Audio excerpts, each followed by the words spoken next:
Nëse zgjoheni i lodhur në mëngjes, ju rekomandoj të bëni këto 2 ushtrime për ta nisur ditën mbar. Qëndroni të ulur para një muri, puthitini totalisht shtyllën korrizore në mur duke sheshuar çdo lloj harku të mundshëm. I mbani këmbët në këtë mënyrë dhe vendosni duart 90 gradë, siç e kam vendosur unë. Mundoni që të sheshoni harkun tek mesi juaj. Më pas, i afroni pa i shkëputur duart nga muri, i afroni afër njëra tjetrës dhe më pas i largoni.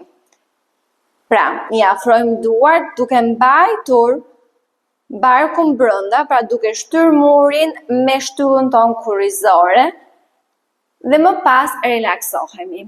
Gjatë përfundimit të ushtrimit mund të ndjeni pak dhimbje midis shpatullave tuaj, por është diçka normale sepse keni aktivizuar muskulaturën. Ndërsa ushtrimi i dytë i hapim këmbët maksimalisht, mundojmë që vitet jetë puthitur me thembrat dhe ekspozojmë trupin para në këtë mënyrë, duke munduar që gjoksi të afrohet në drejtim të dyshemes dhe duke u zgjatur me duart tona dhe koka përbrenda, mjekra përbrenda.